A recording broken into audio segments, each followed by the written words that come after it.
Pada misa sebelum ini ada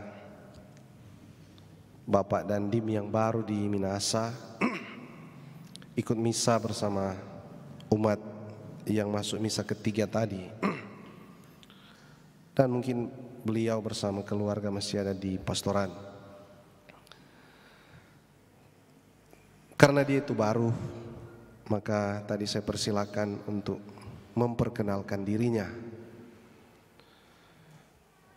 Dan bukan saja cuma soal seseorang, tapi untuk banyak hal orang suka mau cari tahu dari mana asal usulnya. Kalau ada kelompok yang baru datang di tataran, orang tanya-tanya dari mana dorang, bagaimana dorang itu. Kalau ada orang yang baru, dari mana dia? Asal usulnya dari mana? Saya ingat setahun yang lalu, waktu datang pertama di Tataaran, kebanyakan orang mau tanya apa? Pastor asal mana? Pastor dari mana? Untuk dorang mendapatkan pemahaman yang lebih tentang orang yang dorang mau kenal ini. Seharusnya demikianlah juga dengan gereja kita. Kita sekarang bernaung, beratap, berpayung di dalam rumah yang kita sebut gereja Katolik. Tapi kita pernah bertanya tidak, dari mana gereja ini? Asal usulnya dari mana? Ibu bapak saudara-saudari, bacaan-bacaan hari ini memberikan kita informasi penting tentang hal itu. Yang pertama, pada bacaan kedua, dalam refleksi Rasul Paulus, dia tulis sebagai surat kepada umat di Roma, dikatakan bahwa segala sesuatu berasal dari Allah, ada karena Allah, dan menuju kepada Allah. Tapi ini abstrak. Mana tuh segala sesuatu itu. Maka untuk membantu manusia, dia datang sendiri dalam diri Yesus untuk kasih pewahyuan, kasih tahu. Dan semua yang Yesus ucapkan, semua yang Yesus lakukan, semua yang Yesus kerjakan, itu menjadi referensi, menjadi pedoman bagi umat beriman untuk kembali menuju kepada Allah. Maka orang mulai sembahyang karena Yesus bilang mesti bersembahyang. Banyak orang berbuat amal karena Yesus bilang mesti beramal. Banyak orang membantu orang miskin karena Yesus bilang bantu orang miskin. Banyak orang memelihara persaudaraan, kebersamaan, membangun persekutuan karena Yesus bilang, Yesus ajarkan mesti bangun persaudaraan dan persekutuan. Jadi semua yang Yesus katakan, yang Yesus lakukan, yang Yesus pikirkan, itu menjadi referensi dan pedoman. Semua tradisi dan kebiasaan yang ada di dalam kehidupan kita sekarang, itu memang datang dari Allah. Dan Yesus wahyukan itu di dalam sejarah keselamatan. Informasinya kita peroleh melalui catatan-catatan kitab suci. Dan kita mendapatkan informasi juga tentang gereja yang kita cintai. Pada bacaan pertama,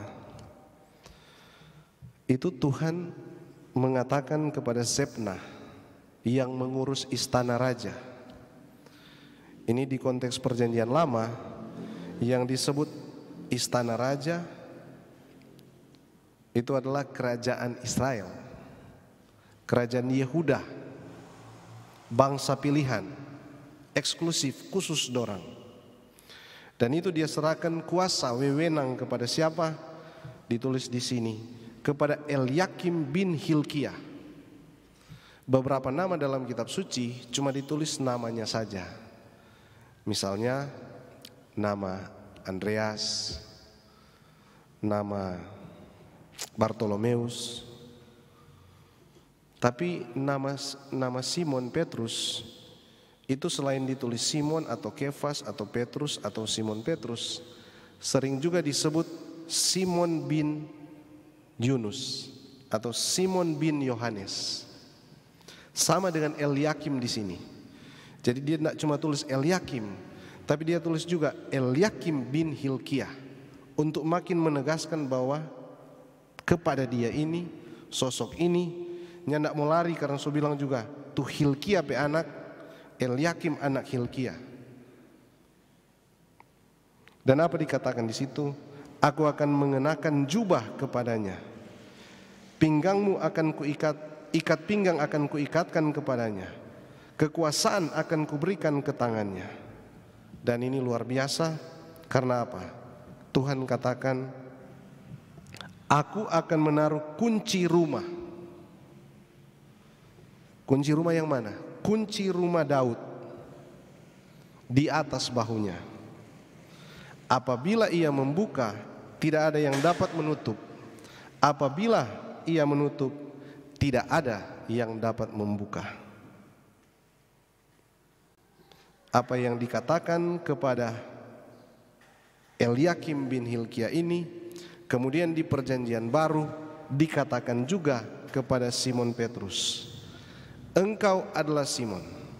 Tapi dia tulis di sini, berbahagialah engkau Simon bin Yunus. Simon anak Yunus atau Simon anak Yohanes.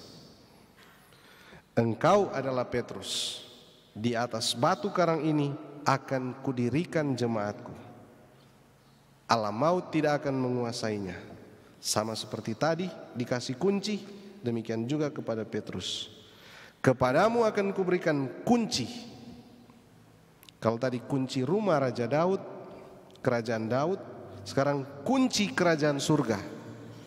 Ini disebut sendiri oleh Yesus, oleh ucapan mulutnya.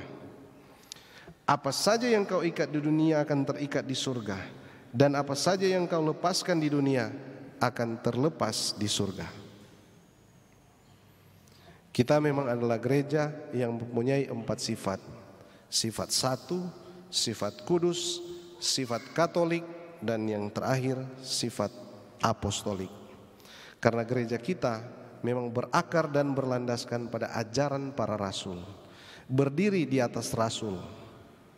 Tuhan sendiri bilang, di atas engkau Petrus akan kudirikan jemaatku. Jadi kita bersyukur bahwa sekarang kita tahu dari mana gereja kita. Gereja mana yang didirikan oleh Tuhan? Gereja kita. Gereja di mana kita bernaung, kita menimba kekuatan. Gereja di mana kita berziarah kembali kepada Allah.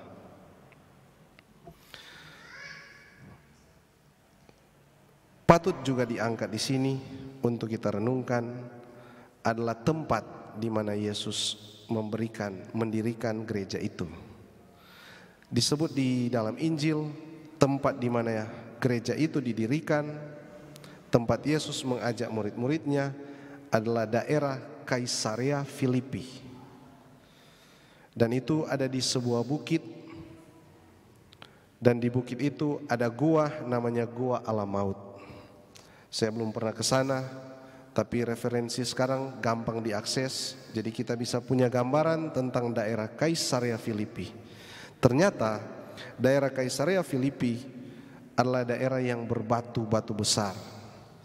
Mungkin kalau di daerah sini, daerah Tataaran, mirip-mirip dengan Rok-Rok atau Kasuang begitu. Banyak di batu besar. Yesus bawa murid-muridnya ke sana.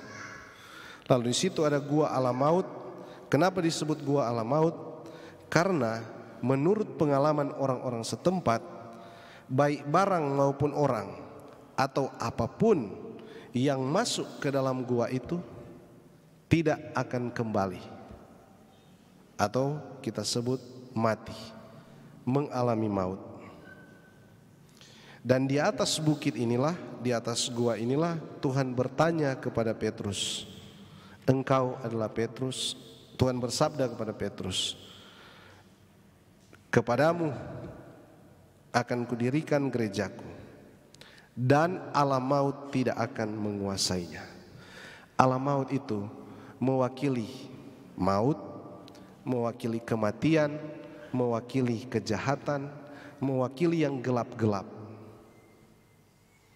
Sekarang kita bertanya, kuasa maut itu, kuasa kematian, kuasa kegelapan itu, apakah pernah menguasai gereja kita? Saya mau umpamakan begini, hidup manusia itu 70 tahun menurut kitab Mazmur, atau 80 jika kuat. Selebihnya orang bilang bonus. Usia 70 tahun saja, orang setengah mati, jatuh bangun karena rupa-rupa kesulitan dan masalah datang silih berganti dalam hidup. Syukur ada yang cukup kuat bertahan dan mendapatkan peneguhan dari hal tertentu atau orang tertentu. Tapi kita harus jujur dan terbuka, banyak juga orang yang tersesat, tidak dapat melangkah, menghadapi kesulitan dan masalah dalam hidup. Ini cuma satu orang, dan dalam jangka waktu 70 atau 80 tahun saja. Sementara gereja ini adalah gereja yang terdiri dari ribuan bahkan jutaan, malahan data terakhir 1,3 miliar orang. 1,3 miliar ini bukan cuma 70 tahun, sudah 2000 tahun, dan gereja kita masih berdiri. Orang bilang masih eksis. Tuhan memenuhi apa yang Dia katakan. Alam maut tidak akan menguasainya. Kalau kita baca sejarah, kita akan temukan banyak sekali masalah dan tantangan di dalam gereja. Boleh disebut ada penganiayaan dulu. Orang-orang Kristen dikejar-kejar, banyak santo dan martir lahir di sana. Belum lama dirayakan Santo Tarsisius, seorang anak remaja yang bawa-bawa komuni untuk orang-orang yang berdoa bersembunyi-sembunyi di bawah tanah, di katakombe. Anak ini bawa-bawa, sampai dorang dapat tahu, oh dia kotek aja bawa-bawa. Dorang dia bilang Yesus itu pak jemaat di bawah tanah, dong bunuh pak dia. Kesaksian dan kemartiran muncul di dalam sejarah gereja, tapi gereja tetap berdiri. Ada hal-hal tentang bid'ah, tentang ajaran-ajaran yang sesat menurut gereja. Juga ada pembangkang-pembangkang di dalam tubuh gereja sendiri. Tapi itu belum cukup mampu untuk menguasai gereja yang Tuhan dirikan sendiri. Jadi kita bersyukur bahwa kita ada di atas perahu ini. Hal berikut yang patut untuk diangkat juga adalah tentang nama Petrus. Nama Petrus itu diberikan oleh Yesus. Namanya sebenarnya Simon bin Yunus, tapi Tuhan memberi dia nama Simon Petrus atau Kefas. Bahasa Yunani Petros atau Petra itu berarti memang batu karang atau batu besar. Nah, nama ini bukan cuma sekedar dikasih, tapi nama ini juga menggambarkan kepribadian dan kehidupan dari Simon Petrus. Kalau buka ensiklopedi, kita akan temukan bahwa batu karang itu adalah kumpulan unsur yang menyatu menjadi satu benda padat, yang kemudian diterpah oleh ombak lautan sampai tersisa dia punya asli, dia punya inti, dia punya unti. Jadi batu karang itu kemungkinan dia besar sekali, tapi karena ada hempasan ombak, kurang tak tinggal dia punya isi, dia punya inti, dia punya pokok. Dan itulah batu karang yang kita sebut Petrus. Dia kokoh berdiri, tapi dia juga murni. Beberapa orang mengkritik bahwa gereja Simon Petrus ini masa berdiri oleh kuasa dan wewenang Rasul Petrus itu. Padahal dalam catatan Injil terungkap bahwa Petrus ini lemah, pernah mengingkari Yesus. Tapi mari kita selidiki bahwa pengingkaran Petrus terhadap Yesus adalah ekspresi dari kemurniannya. Kemurnian seseorang terungkap ketika dia mengatakan apa adanya. Tuhan, baiklah kita mendirikan di sini 3 kemah. Satu untuk Engkau, satu untuk Musa, satu untuk Elia. Dia selalu dengan spontan keluar kata-kata ketika dia mengalami satu kekaguman. Tapi ketika dia mengalami ketakutan, dia langsung bilang, bukan, kita bukan dia pemurid. Dia ini salah satu dari murid-murid. Tajali aja iko-iko dengan Yesus dengan tu layang-layang banyak itu. Oh nyanda. Kemurnian menunjukkan keaslian. Dan itulah Simon Petrus, tempat Yesus meletakkan gerejanya. Kemurnian dan keasliannya. Ibu bapak, saudara-saudari, sungguh lemah dan rapuh Petrus ini. Yesus juga pernah bilang, Petrus, apakah engkau mencintai aku? Tuhan, engkau tahu segala sesuatu. Engkau tahu bahwa aku mencintai engkau. Gembalakanlah domba-dombaku. Itu penugasan yang dia berikan. Banyak dari kita seringkali pelan-pelan menjauh dari gereja, menjauh dari aktivitas gereja atau pemberian diri bagi gereja karena merasa rapuh dan lemah. So berjuang setengah mati pastor mar susah. Tamu rubah tapi ini mar sudah biasa. Karena dia fokus pada kelemahan dan kerapuhan. Tuhan tidak memilih orang sempurna. Karena kalau Tuhan mau orang yang sempurna, maka tidak ada lagi yang bisa menjadi imam. Tidak ada lagi yang bisa menjadi uskup. Tidak ada yang bisa melayani dalam gereja kalau kita harus menunggu orang yang sempurna. Dia membutuhkan orang yang bersedia. Jadi apapun kelemahan dan kerapuhan kita, marilah kita bersikap juga seperti Petrus. Kita ada kelemahan Tuhan, kita ada kerapuhan Tuhan, tapi ada juga yang boleh kita kasih untuk dunia, untuk peradaban, untuk kemanusiaan, dan untuk gerejamu. Dan inilah panggilan untuk setiap kita. Hal terakhir yang saya kira pantas untuk diangkat adalah banyak orang juga ahli tafsir bertanya, gereja Katolik gampang saja menyebut bahwa gereja mereka, gereja ini yang didirikan oleh Tuhan.